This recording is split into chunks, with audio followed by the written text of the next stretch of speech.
Hello again, YouTube land. So, today is a relatively calm and quiet day in the house, surprisingly enough. Everyone's kind of getting into a routine. When to go to bed, when to eat, when to get up. And we have consistency when it comes to housebreaking and a sense of peeing on the mat. Pooping on the mat, we're still kind of working on. He is getting better, though. He actually did the other day. This morning he got very, very close. So, he's doing well. He's learning hand commands like come and sit and up. The thing I'm happy about is that all I have to do now is open his crate, put his bed in, and say bedtime, time for bed. And he will happily and calmly step in, do his little loop, and lay down. Simple as that.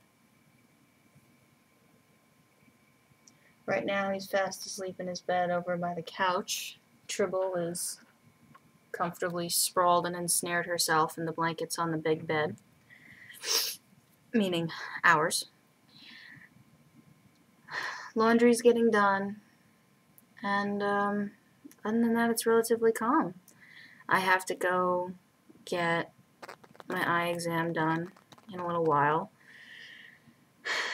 And I know the laundry machines are going to be running behind because my neighbor from this floor is using almost all the machines at once, for which he was apologetic, but I know it's several people living in that particular house. That family is like 3 or 4 people.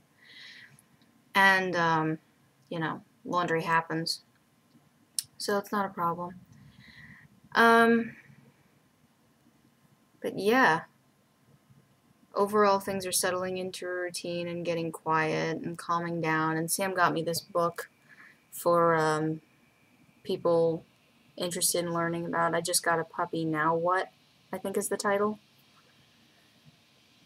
And it's pretty straightforward, pretty simple, but I gotta say, a lot of it is really pretty common sense in my perspective.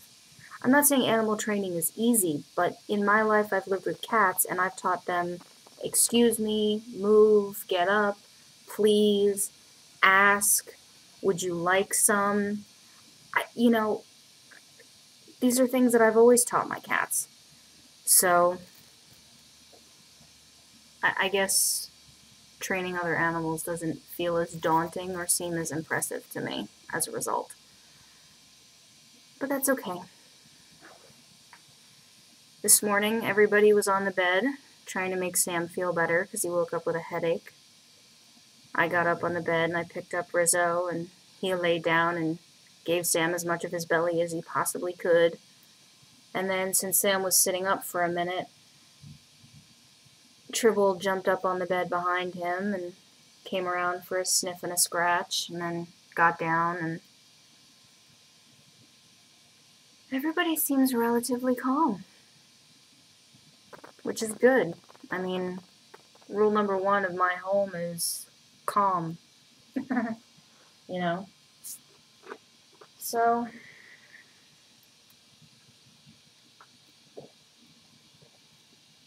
I'll tell you what though, the stress of accommodating everyone and everything, it's wreaking some kind of hella havoc with my stomach, I'll tell you that. Ouch. I could live on crackers and ginger ale right now, my stomach bothers me so much.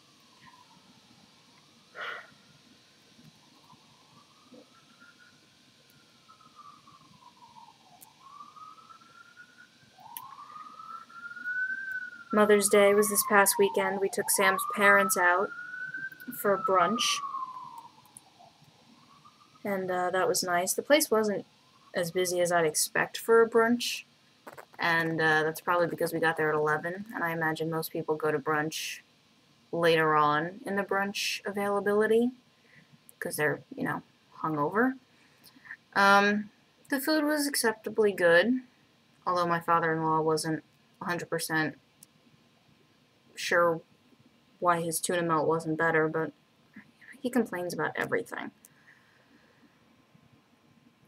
His mom seemed to enjoy it, had fun, and then yesterday he was texting back and forth with his brother, who lives in Maryland, and it was his brother's idea to send flowers for Mother's Day the day after, and he decided, Sam's brother, decided to put all 4 names on the card.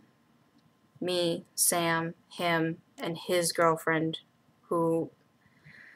Sam and I have been together about 5 years, and I think he and Hannah have been together almost 7.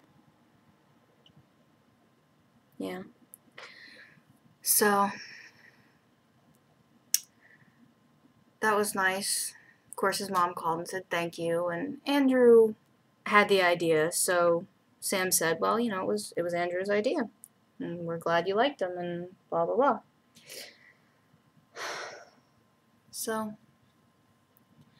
and for my mom, I sent her a gift card. I think I mentioned this. I sent her a gift card for her favorite restaurant in New England, a place called Weather Vane, which is, as you'd imagine, a seafood restaurant.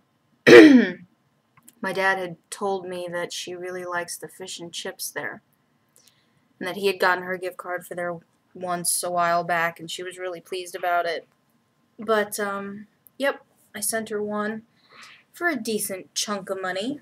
Not exorbitant, mind you, but, you know, a couple of really nice meals. And, the note on the card said something to the effect of, you know, hope you have a wonderful Mother's Day. Please use this to treat yourself as wonderfully as you've always treated me. Because you gotta remember, Lynn is technically my stepmom. As far as I'm concerned, she's my mom. But on a very legal, technical standpoint, she's my stepmom. But she's always been awesome to me. And she's always been compassionate and caring and funny and concerned. And, you know, I'll tell you the story again. I think I said it not long after the wedding. But there was an incident a couple weeks before the wedding, and it was very late at night, and there was something going on I don't want to get into, but the point of it is that everyone was involved, and it was, I mean, literally the middle of the night. We're talking 11, midnight, 1 o'clock. And for such emotional reasons, I called my parents. I called the house. And my mom answered, and she wasn't at all mad with me for calling. She was happy to listen to what was going on. She wasn't upset that I called so late.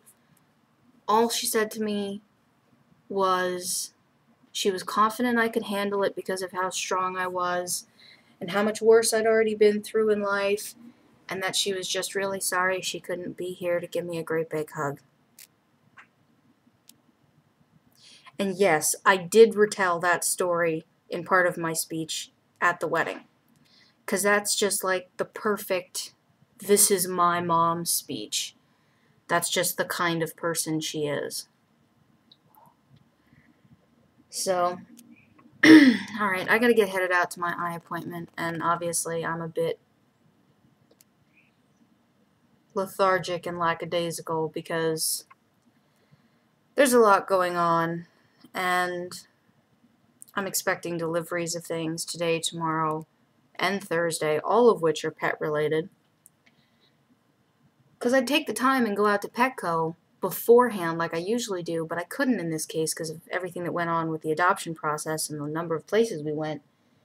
And because he's not completely housebroken yet, I'm okay leaving the house for a couple of hours.